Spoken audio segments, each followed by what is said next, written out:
नमस्कार प्यारे बच्चों, बेटा स्वागत है आपका आपके अपनी यूट्यूब चैनल अरविंद बिडलान में।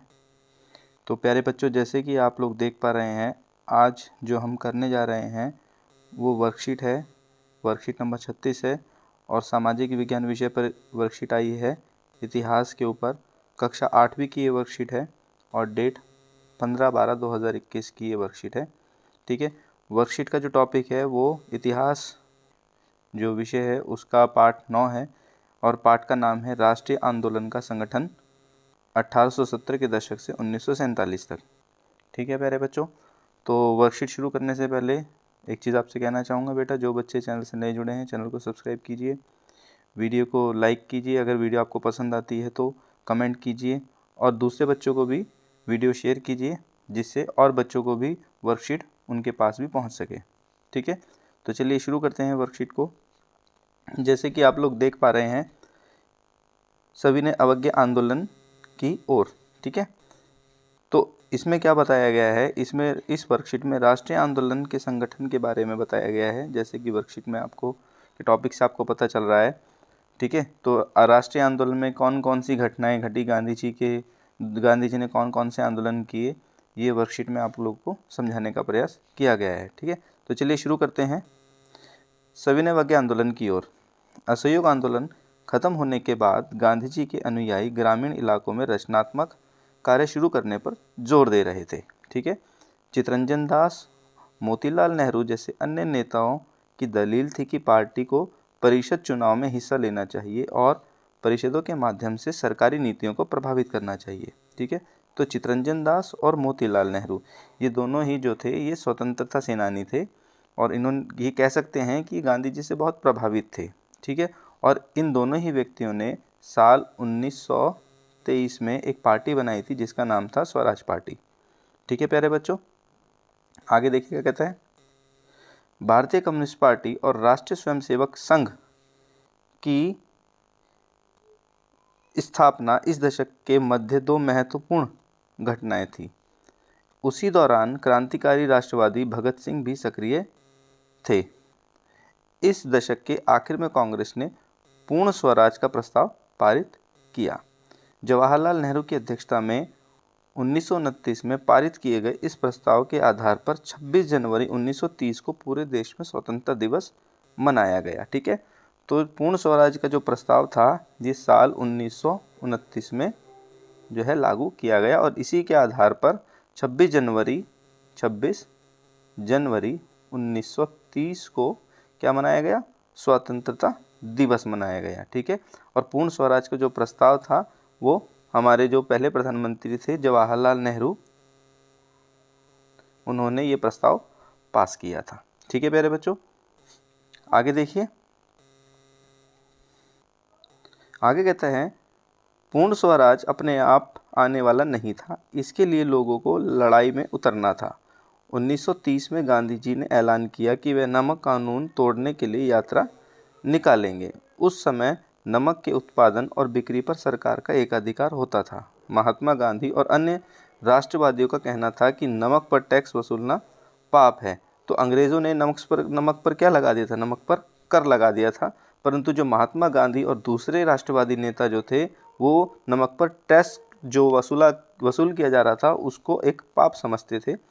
ठीक है, आगे कहते हैं, क्योंकि यह हमारे भोजन का एक बुनियादी हिस्सा है, तो नमक जो है वो भोजन का एक ज़रूरी हिस्सा माना जाता था, इसीलिए जो अंग्रेज़ों ने नमक पर टैक्स लगाया था उसको पाप समझा जाता था। ठीक है, तो इसीलिए गांधी जी ने नमक यात्रा निकालने की बात कही।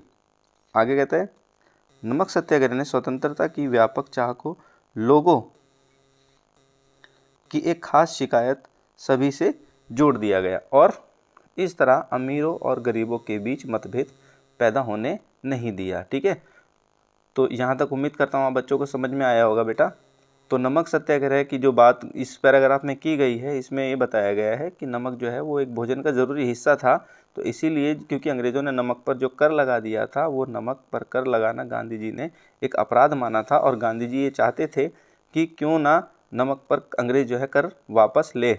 ठीक है, तो इसीलिए गांधी जी ने नमक यात्रा निकालने की बात कही। ठीक है, चलिए आगे देखते हैं। दांडी मार्च। आगे कहता है गांधी जी और उनके अनुयायी साबरमती से 240 किलोमीटर दूर दांडी तक पैदल चलकर गए।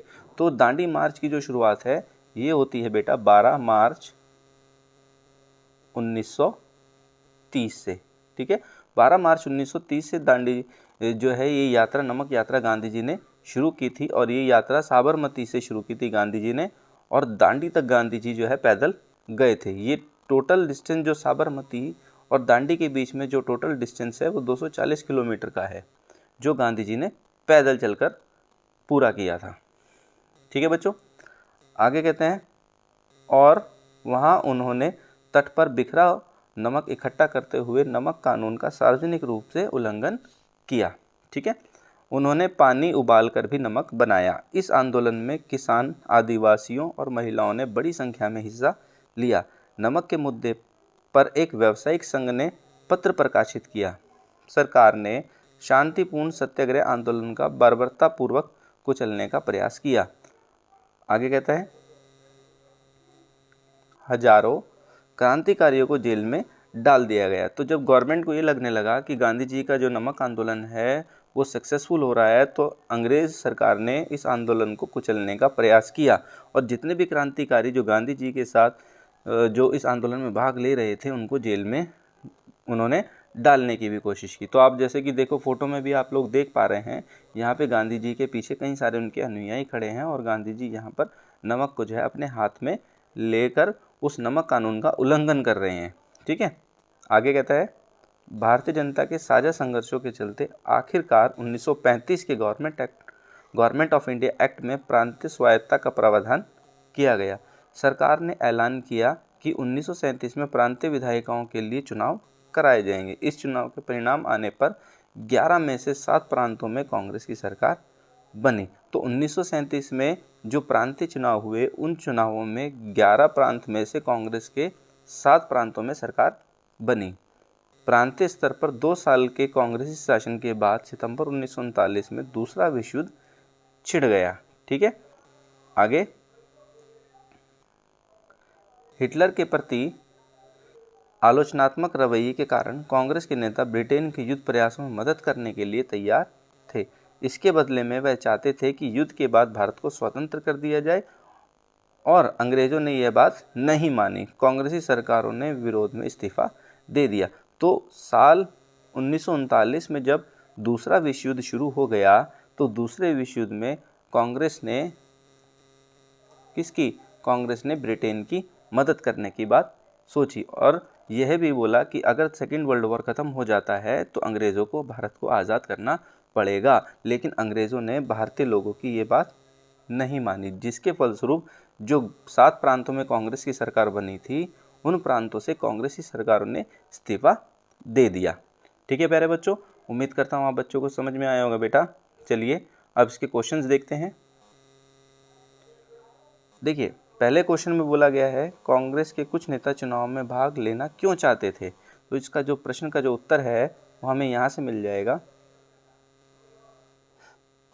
देखिए यहाँ से हम इसका उत्तर लिख सकते हैं, चितरंजन दास और मोतीलाल नेहरू जैसे अन्य नेताओं की दलील थी कि पार्टी को परिषद चुनाव में हिस्सा लेना चाहिए और परिषदों के माध्यम से सरकारी नीतियों को प्रभावित करना चाहिए। तो ये जो उत्तर है हमारा ये है उत्तर नंबर 1। ठीक है, नेक्स्ट आगे कहता है पूर्ण स्वराज का प्रस्ताव कांग्रेस ने कब पारित किया, उस समय कांग्रेस के अध्यक्ष कौन थे। तो पूर्ण स्वराज का जो प्रस्ताव था ये कांग्रेस ने साल 1929 में पारित किया और उस समय जो कांग्रेस के अध्यक्ष थे वो थे जवाहरलाल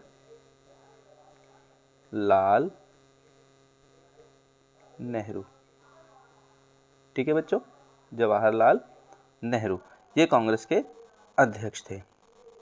नेक्स्ट आगे कहता है गांधी जी ने ब्रिटिश सरकार से लड़ने के लिए नमक को क्यों चुना। तो देखिए इसका आंसर जो है हमें यहाँ से मिल जाएगा। ये देखिए यहाँ से हम इसका आंसर लिख सकते हैं, महात्मा गांधी और अन्य राष्ट्रवादियों का कहना था कि नमक पर टैक्स वसूलना पाप है क्योंकि यह हमारे भोजन का एक बुनियादी हिस्सा है।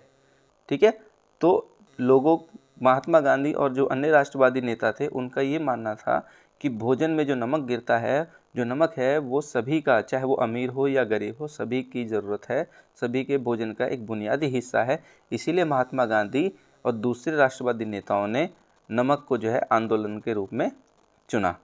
ठीक है, तो यहाँ से इसके प्रश्न का उत्तर यहाँ तक है। तो इसका जो ये उत्तर नंबर है ये है हमारा थर्ड। नेक्स्ट आगे कहता है दांडी मार्च ने भारत के स्वतंत्रता आंदोलन को किस प्रकार प्रभावित किया। तो देखिए इसके प्रश्न का उत्तर हम ऐसे लिख सकते हैं कि जो दांडी मार्च था उसने भारत के स्वतंत्रता आंदोलन को प्रभावित किया, क्योंकि दांडी मार्च के दौरान गांधी जी के साथ कई सारे उनके अनुयायी ठीक है वो जुड़ गए। ठीक है, जिसमें कौन कौन थे, जिसमें युवा, महिलाएं, बच्चे, ठीक है, बुजुर्ग। तो युवा, महिलाएं, बच्चे, बुजुर्ग जो थे ये सभी जो है दांडी मार्च में गांधी जी के साथ जुड़े। और जब ये दांडी मार्च काफ़ी सक्सेसफुल हो गया तब अंग्रेज़ लोगों को ये लगने लगा कि हाँ कहीं ना कहीं ये दांडी मार्च सक्सेसफुल हो सकता है और भारत को आज़ादी कहीं अंग्रेज़ जो है वो भारत को आज़ाद ये जो लोग हैं ये ना करा दे। ये चीज़ें सब अंग्रेज़ों के दिमाग में चल रही थी। तो दांडी मार्च को हम ऐसे बोल सकते हैं कि दांडी मार्च ने भारतीय स्वतंत्रता आंदोलन को प्रभावित किया, क्योंकि इस दांडी मार्च से गांधी जी के अनुयायियों ने गांधी जी के साथ नमक आंदोलन में भाग लिया। और अनुयायी में कौन कौन थे, युवा थे, महिलाएं थे, बच्चे थे, बुजुर्ग थे। ये सभी जो है दांडी मार्च में गांधी जी के साथ जुड़े और राष्ट्रीय आंदोलन को उन्होंने प्रभावित किया। ठीक है बच्चों, उम्मीद करता हूँ आप बच्चों को समझ में आया होगा बेटा। तो ये 4 प्रश्न हमारे पूरे होते हैं। तो उम्मीद करता हूँ वीडियो आपको पसंद आई होगी। तो बेटा अपने कमेंट ज़रूर कीजिए कि वीडियो आपको कैसे लगी, और दूसरे बच्चों को भी शेयर कीजिए बेटा। ठीक है, ताकि ज़्यादा से ज़्यादा वीडियो और बच्चों के पास पहुँच सके। मिलेंगे फिर हम अगली वीडियो पे। Thank you.